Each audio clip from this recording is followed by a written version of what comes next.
Listen, leaving my dream job was not just about becoming a full-time artist. It was about leaving a place that wasn't allowing me to be 100% my authentic self. And it was also about just leaving a place that was forcing me to play small. So if you've ever felt like you had to dim your light to be in certain spaces, this is for you. Let's talk about the power of betting on yourself.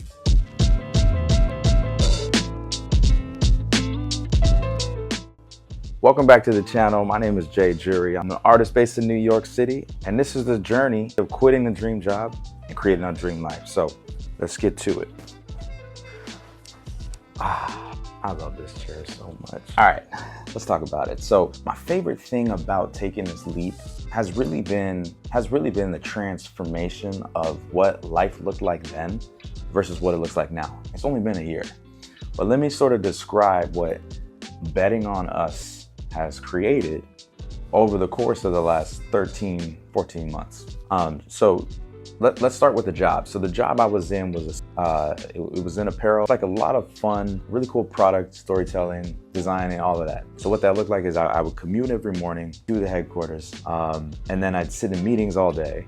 And a lot of the meetings were honestly just not that creative. It was more problem solving. It was more calendar, scheduling and task management and all of that kind of stuff, which is obviously super necessary when you're trying to drive a large scale business. So there's a level of creativity there that was a lot of fun when I first started. But as you climb, as I mentioned before, you sort of get a little bit removed from that work. But what was so fun when I first got in that space was the level of actual creativity that I got to do in partnership with my design team and with the different people I got to work with, which leads to this next point.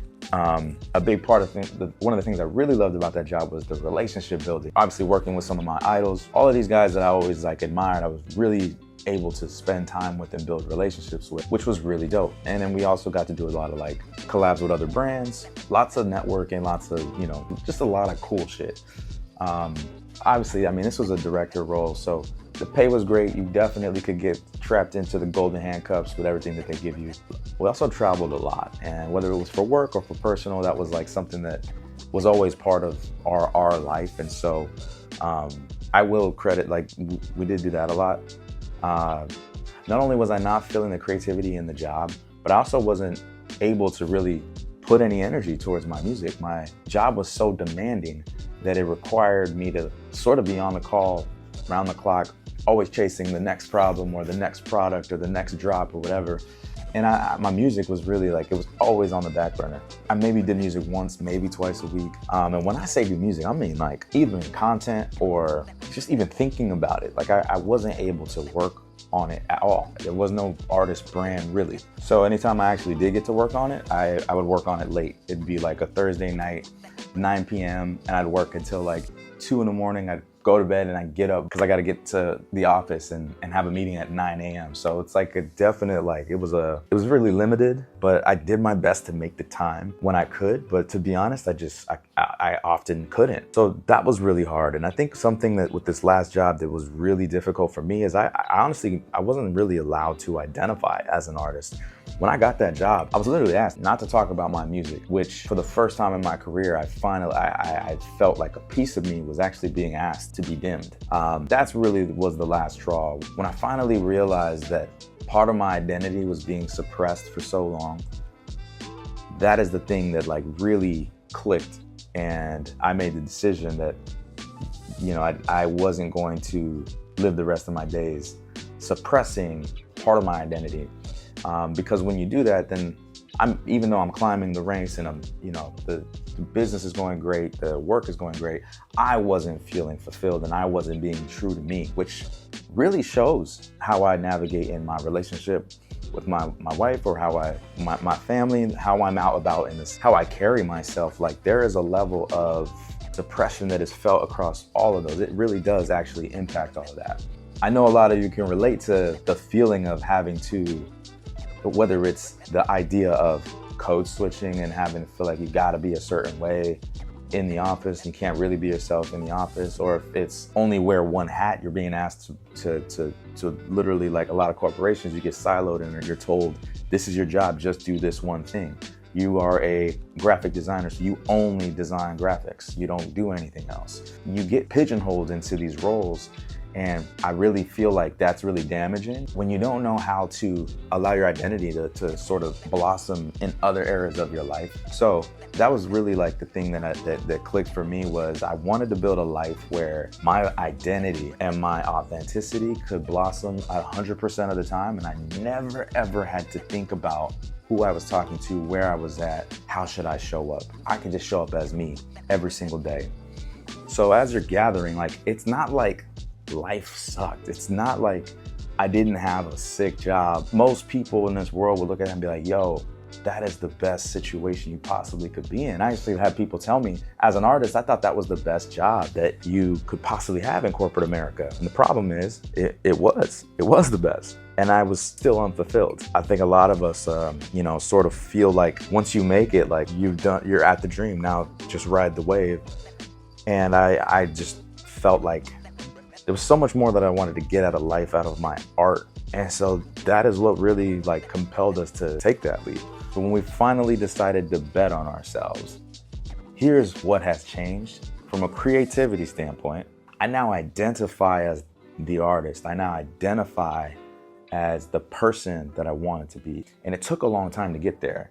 But now that we're here, I'm seeing everything I just talked about that was problematic for me. It all feels abundant now, like it's endless. Where I was feeling sort of tied down or put in a box, I now have full freedom to do whatever it is I want.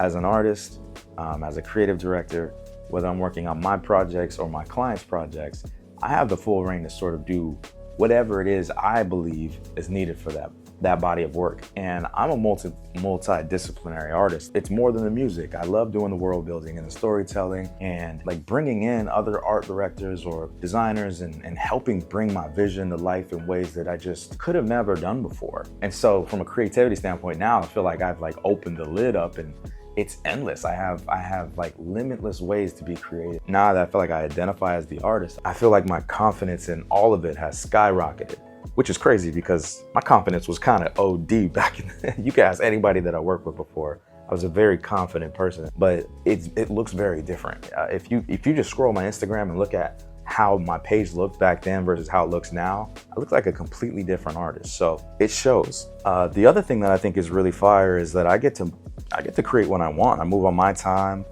I get to create when I feel inspired. I get to go seek inspiration. For example, this week was a great creative week. I had a collaboration that I had lined up with a really cool brand, but I had to do some content, build out some videos. So I woke up, I knocked out some client work. Then I did this like content for the video to prep because we were gonna launch it later that day. And then I met up with a friend of mine who's now in New York. He and I met up in Koreatown, which, if you know me, I love Asian food. But we met up in K-Town. And we just talked life, talked branding, storytelling and collabs and like all sorts of stuff that's just like super inspirational. He's doing some really cool stuff with Nigel Sylvester and some other brands. And so it's like iron sharpens iron, like surrounding yourself with people who are doing impactful things and people that you really admire what they do, and it's mutual and we're like learning from one another. It's one of my favorite things. But during that lunch, I was waiting on some footage and I got it during the lunch. So then I just slid it right in and we posted that collab post with this really sick vintage football jersey store in the city called Classic Football Shirts. And we had a campaign for this week where we hit like 3 different posts. So if you followed, you saw those go Tuesday, Wednesday, Thursday, where all of these videos were going. And that was just, it was just so cool to like, for my day to literally be comprised of working on promoting the music, working on sharpening the mind, we're building with somebody. At the end of the day, my wife wanted to go celebrate and we went to one of my favorite Chinese spots on the block, Asian food again. As you can see, we are fucking obsessed. But that was my day. After I posted the collab post and started engaging with the people and was talking to the brand about the copy and everything, and we got it posted, and then I was talking to my guy and was like, bro, like this is our job now. This is our life now. And we both kind of nod our heads and was like, damn, it's so different from before. We both worked together like on the Giannis business and all these things. So we come from the same path and now are in New York doing creative journey. And it was just really like a surreal moment, like, damn, like it's really happening.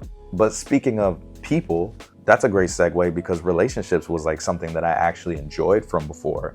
I still get that, obviously. Like, I'm a relationship person. You meet me in person, you know I'm a people person. So the relationships that I've begun to foster since being here, honestly, since fully identifying as an artist and then moving in a way that feels really authentic and feels super aligned to who I am and where I want to be, now the relationships are starting to feel very, very, not just strong and authentic, but abundant. You know what I'm saying? Like, they're just coming. And I'm open to all of them. So like that's how the Classic Football Shirts collab happened. I just stumbled upon the store, chopped it up with the people that worked there, and then became cool with them. And we, and I shared this concept I had, and we made it happen.